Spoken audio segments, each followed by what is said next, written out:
কি কথা তার স্বরে, কি কথা তার সাথে এই অনুষ্ঠানে আবারও আমন্ত্রণ জানাচ্ছি প্রত্যেককে। প্রিয় দর্শক, জানেন গৌরবান্বিত ভাষার এই মাসে আমাদের স্মৃতিপটে অনেক ইতিহাস জমা হয়েছে। আমরা এই প্রজন্মের যারা, তারা অনেক অজানা কথা জানি না নিশ্চয়ই, সেগুলোকে জানতে চাই। সেগুলো জানা সম্ভব কেবলমাত্র সেই সব কিংবদন্তির কাছ থেকেই। আজকে আমাদের এই স্টুডিওতে কি কথা তার সাথে এই অনুষ্ঠানে একজন কিংবদন্তি ভাষা সৈনিক ও মুক্তিযোদ্ধাকে হাজির করেছি। আমাদের এই স্টুডিওতে রয়েছেন কিংবদন্তি মুক্তিযোদ্ধা ভাষা সৈনিক অধ্যাপিকা হাজেরা নজরুল। ম্যাডাম, আপনাকে আমাদের স্টুডিওতে স্বাগত জানাচ্ছি। ধন্যবাদ। আপনি কেমন আছেন? আছি, ভালোই আছি। আচ্ছা, এই যে ফেব্রুয়ারি শুরু হলো, ভাষার মাস, 1952 সালের 21শে ফেব্রুয়ারি যে প্রভাত ফেরিটি হয়েছিল বা মিছিল হয়েছিল 144 ধারাকে ভেঙে, সেই মিছিলে আপনি ছিলেন। হ্যাঁ, আপনার কাছ থেকে সেই গল্প দিয়ে শুরু করতে চাই। অনেক অনেক দিনের কাহিনী তো, মোটামুটি ভুলেই প্রায় গেছে। যাই হোক, আমার মনে আছে তখন আমি কামনাস্টার স্কুলে পড়তাম ঢাকা। আমরা শান্তনগর থাকতাম, আমাদের স্কুলটা ছিল টিকাতলি, হাটখোলা।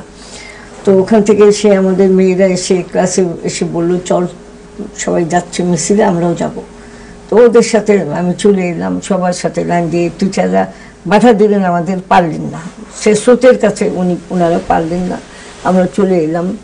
আমার মনে আছে সেই সম্ভবত আমতলায় এসেছিলাম, ওখানেই ছিলাম, ঢাকা মেডিকেল কলেজের সাথে যেটা। ওখানে আমার মনে আছে মানে দীপ্তভাবে সবাই বক্তব্য রাখছিলেন।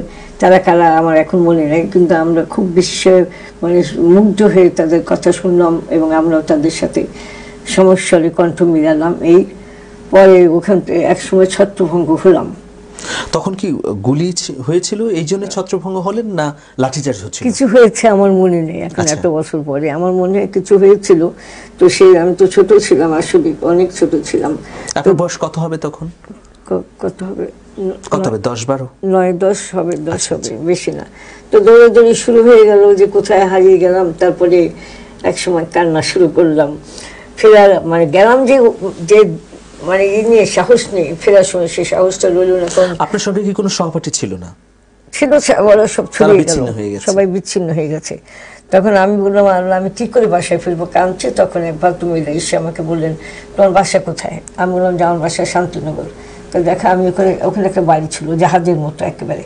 তো উনি আমাকে বললেন যে আমি জাহাজ বাড়িতে থাকি, পল্টন, ওখানে তুমি যেতে পারবো? যে হ্যাঁ, আমি ওখান থেকে খেতে যাই, আমি তো স্পোর্টস করতাম আর কি। তো আমি বললাম, চলেন আপনি আমাকে একটু পর্যন্ত নিবি, আমি বাসায় চলে যেতে পারবো।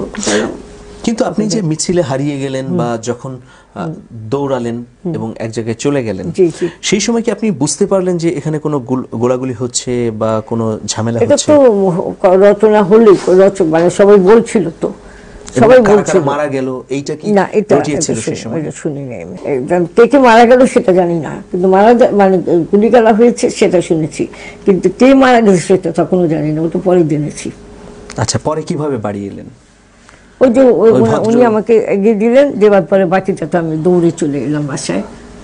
তা আমার বড় ভাই ডাক্তার মোত্তালেব ছিলেন, উনি তো প্রথম শহীদ মিনার করলেন ডাক্তার মাঝহারুল ইসলামের সাথে। ডাক্তার মাঝহারুল ইসলাম, না ডক্টর, ডাক্তার মোত্তালেব, ডাক্তার মাঝহারুল ইসলাম গং, তারা প্রথম শহীদ মিনার বানালেন ওখানে। আচ্ছা, আপনি যে বাড়িতে এখন থাকেন, সেই বাড়িটি ভাষা আন্দোলনের আতুরঘর হিসেবে জানি। ফেব্রুয়ারিতে এই ঘটনা ঘটলো, মার্চে ভাষা সৈনিকরা যারা সংগঠক ছিলেন তারা এখানে বসলেন, সেই সময় গ্রেফতার হলেন, তাদেরকে পুলিশ গ্রেফতার এটা ওনারা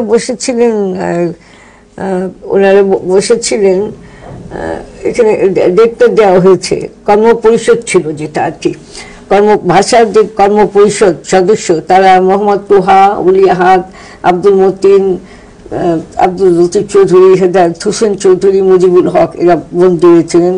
এটা 28শে ফেব্রুয়ারি গ্রেপ্তারকারী পরোয়ানা জারি করা হয় তাদের, এবং তাদের এখানে গ্রেপ্তার করা হয়। এটা আমার বোনের বইতে। আপনি কি তখন বাসায় উপস্থিত ছিলেন যখন এই মিটিং গুলো হচ্ছিল? যখন গ্রেপ্তার করা হয় তখন তো আমি বাসায়। আমি বললাম না, আমি ওই বাসায় যখন মিটিংগুলি হতো, আমাদের বাসায় মিটিংগুলি হতো, আমার মেজো ভাই মালিক তাদেরকে বলেছিল যে তোমরা আপনারা করতে পারেন আমার বাসায়, কারণ আমাদের বাসায় শত শত গাছ ছিল। আম জাম লিচু কলা কাঁঠাল একদম অন্ধকার অবস্থা ছিল যখন মানে গাছে ঢাকা, এখানে মানে পালাবার সুবিধা ছিল তো ওইখানে হচ্ছিল। তখন আমি যখন একদিন দেখলাম যে ওই ঘরটার মধ্যে মেজবাড়ি ঘরে অনেক মানুষ আসে, তারা কী সব আলোচনা করে, আমার খেলার মাঠ আমার চলে গেল আমার মন থেকে। আমি কিন্তু খুব খেলোয়াড় ছিলাম আর কি, খেলাধুলা করতাম। আমি দৌড়ে ওই ঘরে মেজবাড়ি ঘরের দরজা তারা থাকে না, তারা থাকে ফুটো দিয়ে আমি তাকে তাকে তাদের দেখতাম, তারা শূন্যে খুশি মারতো, কি করতো, জোরে জোরে বক্তব্য রাখতো। এটাই ছিল আমার আকর্ষণ। সবাই ডাকতো কিন্তু খেলবি না, আয়। আমরা না, আমার এখন আরো বড় খেলা শুরু হয়েছে, তোরা যা। ওখানে থাকতাম। একদিন দেখি আমার মুখের উপর দরজাটা হুট করে খুলে গেল, আমাকে ধাক্কা দিয়ে 20, 25, 30 জন, আমি ঠিক মনে নেই, সব ভিতরে ঢুকে গেল। কেউ ছাদের দিকে দৌড় দিল, কেউ আমাদের বেডরুমের দিকে দৌড় দিল, এরকম। তখন পিছনে পুলিশ। আচ্ছা আচ্ছা, তো দেখে ভয় পেয়ে গেলাম। তখন আমি বেডরুমে গেলাম দৌড়ে। কি ওই মার্চের মিটিংটা ছিল? আমি তখন ওই তো 7ই মার্চ বোঝায়, এটা আমার লেখা আছে স্মৃতিতে, আমি তো ভুলে যাই সবকিছু। 7ই মার্চ ছিল সেটা। 8 জন ছাত্র গ্রেফতার জি হয়েছিল। 8 জন ছাত্র। তারপরে ওখানে এসে আসলেন আমার ঘরে ঘরে। আমি যেটা দেখলাম, ছাত্রগুলি সব দৌড়ে এদিক ওদিক যাচ্ছে বিভিন্ন জায়গায়।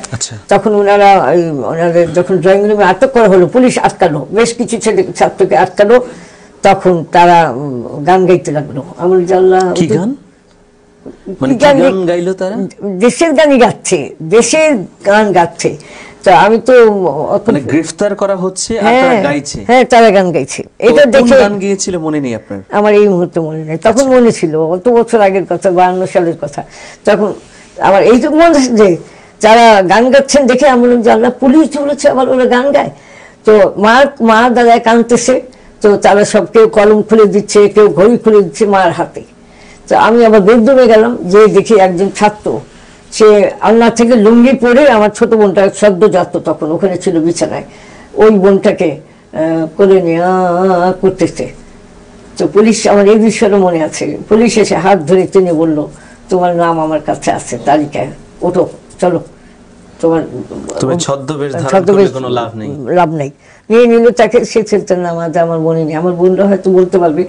তারপরে এইভাবে সবাইকে নিল, এর মধ্যে থেকে সব ছাদে দৌড়াচ্ছে। তখন আমি বললাম যে ছাদে দৌড়াচ্ছে কেন সবাই? ছেলেগুলি সব ছাদে দৌড় দিল, আমিও দৌড়ায় ছাদে গেলাম। তো আগের দিনে পানি যাবার জন্য ঘুলঘুলি থাকতো, এরকম পানি পাস করার জন্য মাটির এরকম থাকতো, ওটাকে কি বলে, চোঙের মতো থাকতো, ওর মধ্যে ছেলেগুলি কাগজ লুকিয়ে রেখেছে।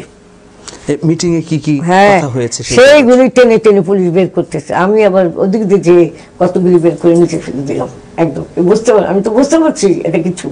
আচ্ছা, এই যে আপনাদের বাড়িতে এই মিটিং গুলো প্রতিনিয়তই হতো, আপনি কি ভয় পেতেন না? না, আমরা ভয় পেতাম না। বা পরবর্তীতে পুলিশ বা ভয় পাওয়ার কথা আমার বাবার, তিনি ভয় পান নাই, আমরা তো বাচ্চা, আমরা উই আর এনজয়িং। কি হচ্ছে, আমি তো ওই ঘুষি টুসি দেখতাম, খালি শূন্য ঘুষি মারতো সবাই, এরকম। সবাই প্রতিবাদী এতটাই ছিলেন, প্রতিবাদী, প্রচন্ড প্রতিবাদী, তার অঙ্গভঙ্গির মধ্য দিয়ে বোঝা যেত জোরে জোরে কথা। আমি সব মন দিয়ে শুনতাম। আমার যে তখন আর একটু বয়স থাকতো, ঢুকে যেতাম ওখানে। আচ্ছা আচ্ছা, কিন্তু আপনার আব্বা কখনো ভয় পেতেন না? না, আব্বাও না, মাও না। আচ্ছা, তারা যখন এই প্রোগ্রামগুলো করতে দিতেন? হ্যাঁ, আমার মেজো ভাই তো ওদেরকে নিয়ে এসেছিল, করো তোমরা, কোনো ভয়ের কিছু নেই।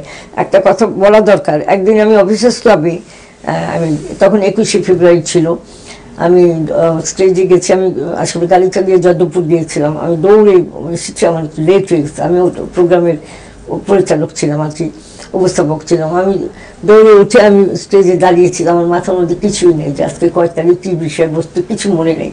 তখন হঠাৎ মনে হলো আজকে 21শে ফেব্রুয়ারি। তখন আমি ওখানে দাঁড়িয়ে বললাম যে আজকের এই দিনে আমি আমার স্মৃতি থেকে একটি ঘটনা বলবো, বাস্তব ঘটনা, 21শে ফেব্রুয়ারির কাহিনী বলে আমি সব কাহিনী বললাম। বলা যখন শেষ করেছি, তারও কিছু পরে আমি যখন বেরিয়ে আসবো, তখন এক ভদ্রলোক দৌড়ে এসছেন আমার কাছে, শুনেন আপনি কি ওই জঙ্গল বাড়ির মেয়ে? আমি একটু মাইন্ড করলাম যে কেন জঙ্গল হবে কেন? ওই যে ঘন জঙ্গলের একটা, আমরা যেতাম ওখানে, মিটিং করতাম, ঘন বনের মতো। আমরা না তো বন না, ওখানে আমাদের বাসা ভরা ফল এবং ফুলের গাছ ছিল। এত ফল গাছ ছিল যে আম জাম লিচু কলা কাঁঠাল সফেদা কি না, গোলাপ জাম, জামরুল, হেন ফল নাই যে নাই। যে কারণে আন্দোলনকারীরা নিরাপদ মনে হ্যাঁ, করতেন। নিরাপদ মনে করতো তারা। ওখানে আল্লাহর মতে খুব শান্তিতে তারা মিটিংগুলো করতো, কিন্তু বলতে চাই না, একজন প্রখ্যাত ব্যক্তি নালিশ করে দিয়েছিল এটা। তার নামটি কি বলা যায়? না, কোনো মতেই বলতে পারবো না, আমি মাপ চাই। তিনি কি এখন পর্যন্ত এখন প্রখ্যাত পর্যন্ত আছেন? তিনি অত্যন্ত সম্মানের সাথে আছেন এবং অ্যাওয়ার্ডের রিওয়ার্ডের মানুষ তিনি। এবং কয়েক জায়গায় আমি বলেছি, মানে তিনি ভাষা আন্দোলনের বিরোধী ছিলেন বোধহয়, নাহলে উনি এই পরবর্তীতে নালিশটা মুক্তিযুদ্ধ করলেন। করেছেন। উনি নালিশ না, মুক্তিযুদ্ধ করেন নাই, উনি নালিশটা করলেন কেন? উনি তো আজকে টিভিতে আমি বললাম, আমি তো মানুষের কাছে বলেছি, সেই কিন্তু ব্যক্তির আজকে নাম কি বলা যায় না? না, কোনো মতেই না, বলবো না আমি। আচ্ছা, তিনি এখন অনেক বড়, তিনি এখনো বেঁচে আছেন? অনেক বড় সম্মানিত পদে আছেন।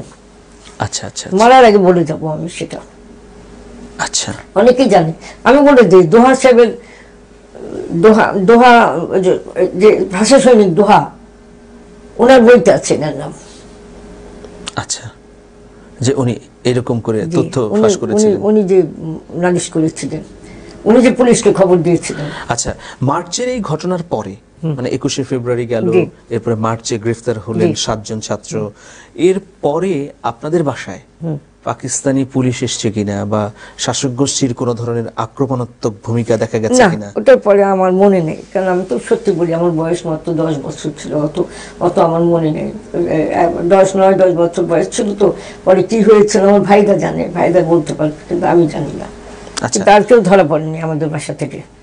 এখন আপনি যেখানে কারফিউ ভেঙে যখন ভাঙা যখন হয়েছিল, ঘরের মধ্যে সব আচ্ছা, পালিয়ে টালিয়ে গেল চারদিকে, সবাইকে তো ধরে চলে নিয়ে গেল, চলে গেল বাড়ি। এক সময় ঠান্ডা হলো অনেক রাতে, তখন আমরা সব বসে খাচ্ছি, ভাত খেতে বসছি, এমন সময় একটা শব্দ হলো, মা ওরা কি চলে গেছে? আমার এখনো কানে বাজে। তখন আমি বললাম যে মা, ভূত ভূত, মাথার উপরে ভূত। তো বলে যাচ্ছে দেখতে, বলে আমার বড় ভাই ডাক্তার মোত্তালিব, উনি উঠলেন, উঠে বললেন কে? দেখে যে একেবারে কাগজ দিয়ে ব্যাগের মধ্যে, একটা ব্যাগের মধ্যে উনি পালিয়েছিলেন। এই যে গাজী, ওনার নাম হচ্ছে মাহবুব। গাজী মাহবুব, গাজী গোলাম মাহবুব। হ্যাঁ, আচ্ছা, পরে যখন একবার, প্রখ্যাত ভাষা সৈনিক তিনি। হ্যাঁ, উনি ওইখানে লুকিয়েছিলেন, সংগঠক ছিলেন। উনি পরে নামলেন, উনি তো ওনার বাড়িতেই দিয়েছেন ভাষার ভাষা জন্য। জাদুঘর হ্যাঁ, হিসেবে। রাইট। তো উনি নামলেন, নেমার পর ডাক্তার মোতালেব তাকে বলেন যে কালি ঝুলি মুছে দিলেন, দিয়ে বলেন যে আপনি এই করেন, আমাদের সাথে ভাত খান। তো উনি ভাত খেলেন। তো ভাই বললেন যে আমি সাইকেলে করে আপনাকে পৌঁছে দেবো, আসেন চলেন আপনাকে আমি পৌঁছে। আমার ভাই তাকে পৌঁছে দিল। আচ্ছা, যেখানে 144 ধারা ভাঙা হয়েছিল ঢাকা জি, মেডিকেল কলেজের জি, সামনে, জি। আমবাগান চত্বর, যেটা আমতলা চত্বর, আমতলা। আমতলা চত্বর, সেখানে আমি একবার আপনাকে নিয়ে গিয়েছিলাম জি। একটা রিপোর্ট করার জন্য, আপনার নিশ্চয়ই মনে থাকার মনে আছে, কথা। মনে আছে। সেই জায়গাটি এখনো অরক্ষিত অবস্থায় আছে, ময়লা আবর্জনার স্তূপ Right, সেখানে। হ্যাঁ, এটা সংস্কার হয়নি। এই রাষ্ট্রের যেখানে ভাষার জন্য শহীদ হলেন যারা, যেখানে কিন্তু সূচনা এটা তো হলো রাষ্ট্র আন্দোলনের, সেই অধিপতি- স্থানটি এখনো পরিত্যক্ত এত ignored আছে। কেন? এত অবহেলা অবহেলা কেন? সেটি আপনার কি মনে হয়? এটা কিছু মনে আমার হয় না, কারণ আমি এই দেশের অনেক কিছুই দেখি যেটা মনে হওয়ার মতো কিছু নাই। এটা তো প্রতিবাদ করা উচিত ছিল। কে প্রতিবাদ করবে? এটা নিয়ে তো একটু কথা বলা উচিত ছিল। ছাত্ররাই তো মতো বলে, যুগে যুগে ছেলেরা বেরিয়ে আসতেছে, ভাষার উপর দিয়ে যুদ্ধ করতেছে, ভাষার উপর বক্তব্য রাখতেছে।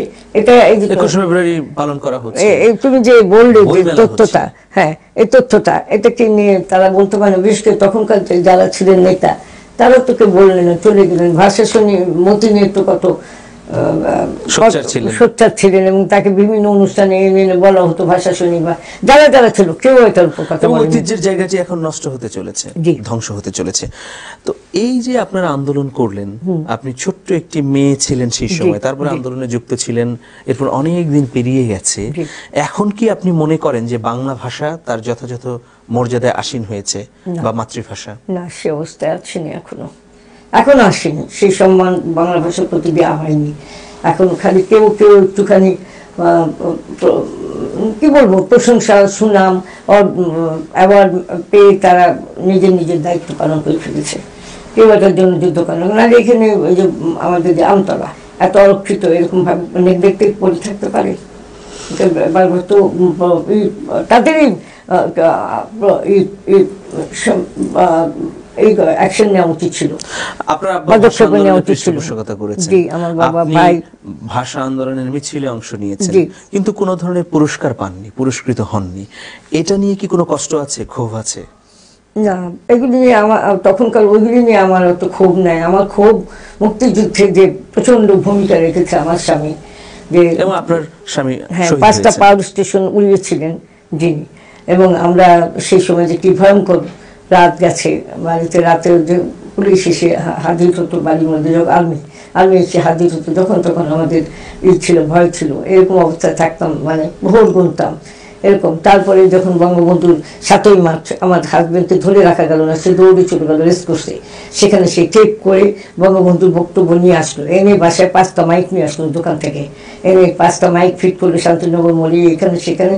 লোকজন বলে কি করছেন, কিন্তু বঙ্গবন্ধুর বক্তৃতা শোনা যাচ্ছে না তো রেডিওতে, সুতরাং এটা শোনাবো আমি, লোককে উদ্বুদ্ধ করে তুলবো। এইভাবে সে যে উদ্বুদ্ধ করে তুললো, এবং তারপরে 7ই মার্চের এই বক্তব্যগুলি সে সবাইকে শোনালো। তারপরে যে সে সংগঠিত হলো মুক্তিযোদ্ধাদের নিয়ে, এই গাজী গ্রুপ, মায়া গ্রুপ, সবাইকে নিয়ে। কোথায় তারা? তারা মন্ত্রী হয়ে, তারা বড় পাওয়ার নিয়ে, তারা দেশপ্রেম শেষ, তাদের দেশপ্রেম নাই কারবার। আমরা অনেক সমৃদ্ধ হলাম আপনার কাছ থেকে, ইতিহাসগুলো শুনলাম। আসলে এই গল্প ফুরাবার নয়, কারণ আপনি বা আপনার স্বামী বা আপনার আব্বা সবাই আমাদের ঐতিহ্যের আন্দোলনের সঙ্গে যুক্ত, আমাদের শেকড়ের সঙ্গে যুক্ত, এই বাংলাদেশ নির্মাণের সঙ্গে তারা যুক্ত। এর ফাঁকে আমি একটা ছোট্ট কথা বলি, যার ভেতরে মানে মাতৃভূমির প্রতি ভালোবাসা ওঠে, তার শৈশবে জাগ্রত হয়। আমার বয়স যখন 5-6 বছর বা 7 বছর হবে, যাই হোক, আমাকে আমার বোন পাশের একটা বাসায় নিয়ে গেছে। ওখানে যেয়ে দেখি আমি একটা কুয়োর উপরে একটা বালক ঝুলতেছে, ফাঁসি। আমি বললাম যে এরকম কেন, ক্যালেন্ডার ছিল সম্ভবত, সেটা জানি না। তখন বললো যে এটা ক্ষুদিরাম। আমি বললাম কেন এরকম করে তাকে ঝুলিয়েছে কেন? তার ফাঁসি দিচ্ছে, ক্ষুদিরাম সে ব্রিটিশ বিরোধী আন্দোলন করেছিল, তার জন্য তার ফাঁসি। আমার ওই কচি মনে এমন একটা আলোড়ন সৃষ্টি হলো, সেই থেকে আমি ক্ষুদিরামকে ভালোবাসলাম, তারপর সুভাষ বসুকে ভালোবাসলাম। মোটামুটি ভাবে সব দেশপ্রেমিকের প্রতি ছিল আমার প্রগাঢ় ভালোবাসা। যেহেতু আপনি দেশকে ভালোবাসতেন অনেক মন থেকে, অনেক, দেশ এবং দেশ আমার দেশ, আপনি সাধ্যমতো চেষ্টাও করতেন। চেষ্টা করেছি। আমরা একদম শেষ প্রান্তে আমরা শেষ করব। আমরা অসংখ্য কৃতজ্ঞতা জানাচ্ছি আপনার প্রতি অনেক ধন্যবাদ। যে আপনি এলেন, এবং আপনাকে দিয়েই আমরা দর্শকের সামনে প্রথমবারের মতো লাইভ উপস্থাপন করলাম। অনেক কৃতজ্ঞতা চেঞ্জ টিভির পক্ষ থেকে, আপনার প্রতি অনেক শুভেচ্ছা। প্রিয় দর্শক, একজন কিংবদন্তির গল্প কখনোই ফুরাবার নয়। কিংবদন্তি ইতিহাসে যে ভূমিকা রাখেন সেটা সতত প্রবহমান। তাদের এই কর্মকাণ্ড, কর্মতৎপরতার হাত ধরেই আমরা এগিয়ে যাব এবং বাংলাদেশকে নির্মাণ করব লাল সবুজের চেতনার শপথ বুকে নিয়ে। চেঞ্জ টিভি.প্রেসও এগিয়ে যেতে চায়।